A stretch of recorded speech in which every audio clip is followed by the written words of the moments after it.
बिस्मिल्लाहिर्रहमानिर्रहीम। अस्सलाम वालेकुम दोस्तों, आप देख रहे हैं इस वक्त इस्लामिक हेल्थ टीवी।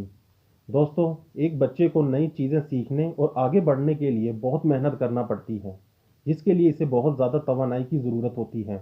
बच्चे को मुस्तकबिल में ज़हीन और तवाना रखने के लिए दौरान हमल ख़वातीन को कौन सी ग़िज़ाएँ खानी चाहिए, इन ग़िज़ाओं के मुतालिक हम आज की इस वीडियो में डिस्कस करेंगे। आइए दोस्तों, वीडियो को शुरू करते हैं। नंबर 1, चिकनाई वाली मछली। सालमन मछली में ओमेगा 3 फैटी एसिड वाफर मिकदार में होता है, जो बच्चे की ज़हीन नशोनुमा के लिए बहुत ज़रूरी है। हफ्ते में 2 या इससे ज़्यादा मरतबा चिकनाई वाली मछली ज़रूर खाएं। नंबर 2, पत्तों वाली सब्ज़ी। हरी सब्ज़ी जैसे पालक और दालों में फोलिक एसिड होता है। ये ग़िज़ाई अज्जा बच्चे के जहन को किसी तरह का नुकसान पहुँचने से बचाते हैं।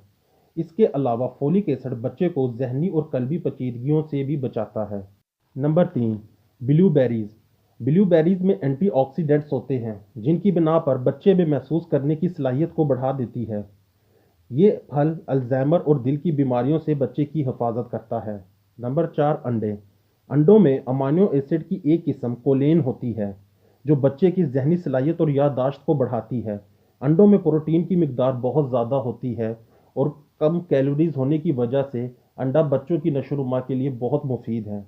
नंबर 5, पनीर। हामला ख़वातीन में विटामिन लेवल कम होता है। अगर आप चाहती हैं कि आपके बच्चे का आईक्यू लेवल अच्छा हो, तो अपने अंदर विटामिन डी की कमी ना होने दें। पनीर विटामिन डी हासिल करने का बेहतरीन ज़रिया है। इसके अलावा आप विटामिन डी हासिल करने के लिए धूप में भी कुछ वक्त बैठें।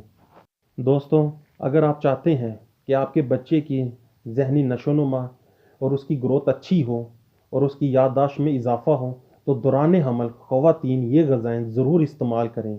उम्मीद करता हूँ आपको मेरी ये वीडियो पसंद आई होगी। मेरी वीडियोस को ज़्यादा से ज़्यादा लाइक करें, शेयर करें और मेरे चैनल को सब्सक्राइब करें। मिलता हूँ आपसे नेक्स्ट वीडियो में, तब तक के लिए अल्लाह हाफ़िज़।